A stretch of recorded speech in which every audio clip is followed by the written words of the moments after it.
આ તરફ હવે રેશમા સોલંકીએ કોંગ્રેસના આગેવાનોને ટકોર કરી છે। રેશમાબેને કહ્યું કે પરેશભાઈ, હું પણ પાટીદારની દીકરી છું। મેં ન્યાયની માંગ કરી ત્યારે અભિમાન તમને વાલું લાગ્યું। તમારા પક્ષના નેતા દમન ગુજારે તો મૌન થઈ જાઓ છો। રાજકીય લાભ ખાટવા તમે આજે જાગી ગયા છો તેવું રેશમા સોલંકીએ કહ્યું છે। રેશમા સોલંકીએ આરોપ લગાવ્યો છે કે કોંગ્રેસ નેતાઓ તમે અત્યારે બધા ન્યાયની વાત કરી રહ્યા છો, પરંતુ જ્યારે મેં ન્યાયની માંગ કરી ત્યારે તમને અભિમાન વહાલું લાગ્યું હતું। તમારા પક્ષના નેતા દમન ગુજારે તો મૌન થઈ જાઓ છો। જો કે હવે અહીંયા રાજકીય લાભ ખાટવા તમે આજે જાગ્યા છો તેવું રેશમા સોલંકીએ કહ્યું છે। રેશમા સોલંકી તરફથી કોંગ્રેસ નેતાઓ પર આક્ષેપ લગાવવામાં આવ્યો। રેશમા ભરતસિંહ સોલંકી, હું પણ પાટીદારની દીકરી છું। પરેશભાઈ, પ્રતાપભાઈ, વિરજીભાઈ ઠુમર, જેનીબેન, મારી ઇજ્જત અને આબરૂ ભરતસિંહ સોલંકી લૂંટી રહ્યા હતા ત્યારે તમે કેમ મૌન હતા?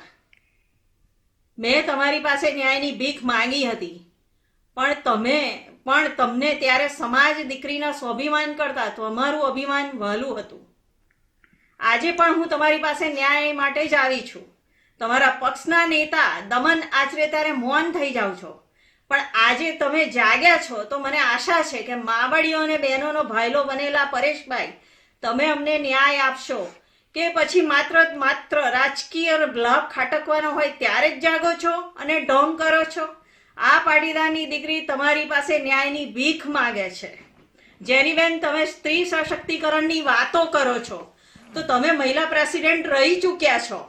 જે તે ટાઈમે પ્રેસિડેન્ટ હતા, એઝ અ મહિલા પ્રેસિડેન્ટ તરીકે તમે મારો સંપર્ક કરવાનો પ્રયત્ન કર્યો છે? તમે નથી કર્યો।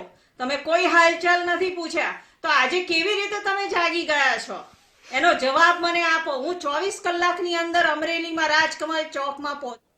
આજ અંગે વાતચીત કરીશું। અમારી સાથે ન્યૂઝરૂમથી ઉમંગ જોડાઈ ગયા છે। ઉમંગ, રેશમાબેન અત્યારે અચાનક નાટ્યાત્મક રીતે સામે આવ્યા છે। આપણને સૌને ખબર છે કે બોરસદમાં શું થયું હતું, કેવી રીતે આક્ષેપ પ્રત્યે આક્ષેપ થયા હતા અને પછી કોર્ટ કેસનો આખો મામલો સામે આવ્યો હતો। અખબારોમાં જાહેરાતો આપવામાં આવી હતી અને પછી રેશમાબેન વિદેશ પણ જતા રહ્યા હતા, પરત આવ્યા અને હવે તેમણે કોંગ્રેસને સીધો સવાલ પૂછ્યો છે કે જ્યારે મારા પણ દમન થતું, જ્યારે મેં ન્યાયની માંગ કરી હતી ત્યારે તમારા મોઢા સિવાય ગયા અને હવે પોતાનો રાજકીય લાભ ખાટવા ત્યારે ન્યાયની વાત કરો છો?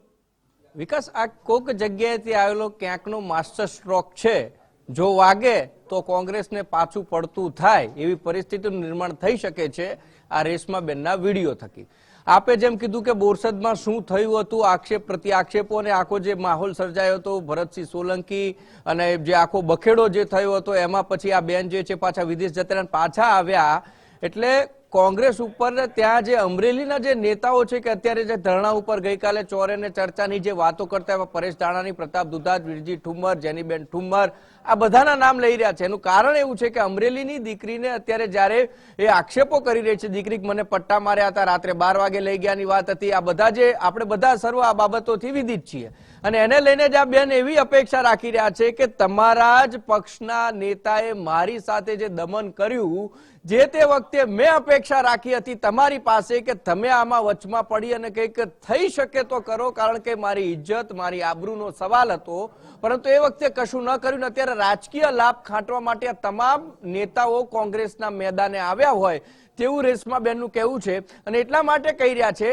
કારણ કે એમના ઉપર જ્યારે અત્યાચાર થયો હતો ત્યારે એક પણ નેતા તે એમની ભાળ લેવા માટે નહોતા ગયા। જેનીબેન ઠુમરનું એમણે નામ લઈને કહી દીધું કે તમે મહિલા પ્રેસિડેન્ટ હતા ત્યારે એક પણ વખત મને ફોન નથી કર્યો અને 24 કલાકનો હવે નેતાઓને અલ્ટિમેટમ આપી રહ્યા છે। એટલે કોઈ એક જગ્યાએથી આવેલો માસ્ટર સ્ટ્રોક છે વિકાસ। જો આ તીર નિશાના ઉપર લાગી ગયું તો કોંગ્રેસને પાછું નીચું જોવું અથવા તો હવે શું કરવું એ પ્રશ્ન ઉભો થઈ જશે અને જો આમાં રેશમાબેન ફરીથી જો અમરેલી પહોંચી ગયા તો અમરેલીની દીકરીનો જે આખો કેસ છે કદાચ સાઈડ ઉપર રહેશે અને રેશમાબેન છે પાછા હાઈપ ઉપર આવી અને ચોરે ને ચોકે માત્ર એક વાત કરશે કે આ નેતાઓ પોતાનો રાજકીય રોટલો શેકી રહ્યા છે અને મારે જ્યારે જરૂર હતી ત્યારે એક પણ નેતા નતા ઉભા રહ્યા, એનું ઉદાહરણ હું છું એમ કરી અને અમરેલીમાં આ બેન ઢોલ વગાડશે, એમાં પણ કોઈ નવાઈની વાત નથી। વિકાસ, બિલકુલ આભાર ઉમંગ, અમારી સાથે જોડાવા બદલ, વાતચીત કરવા બદલ। તો આખરે રેશમાબેને શું નિવેદન આપ્યું છે, તેમણે કોંગ્રેસ નેતાઓને શું આહવાન કર્યું, શું સંદેશ આપ્યો તે ફરી એકવાર સાંભળી લઈએ। રેશમા ભરતસિંહ સોલંકી, હું પણ પાટીદારની દીકરી છું। પરેશભાઈ, પ્રતાપભાઈ, વિરજીભાઈ ઠુમર, જેનીબેન, મારી ઇજ્જત અને આબરૂ ભરતસિંહ સોલંકી લૂંટી રહ્યા હતા ત્યારે તમે કેમ મૌન હતા? મેં તમારી પાસે ન્યાયની ભીખ માંગી હતી, પણ તમને ત્યારે સમાજ દીકરીના સ્વાભિમાન કરતા તમારું અભિમાન વહાલું હતું. આજે પણ હું તમારી પાસે ન્યાય માટે જ આવી છું.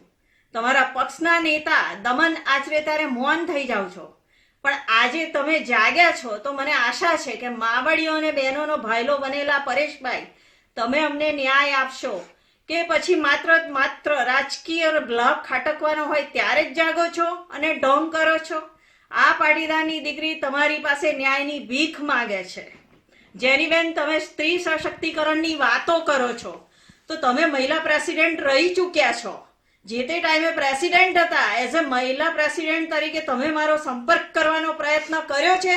તમે નથી કર્યો. તમે કોઈ હાલચાલ નથી પૂછ્યા, તો આજે કેવી રીતે તમે જાગી ગયા છો? એનો જવાબ મને આપો. હું 24 કલાકની અંદર અમરેલીમાં રાજકમલ ચોકમાં પહોંચું છું.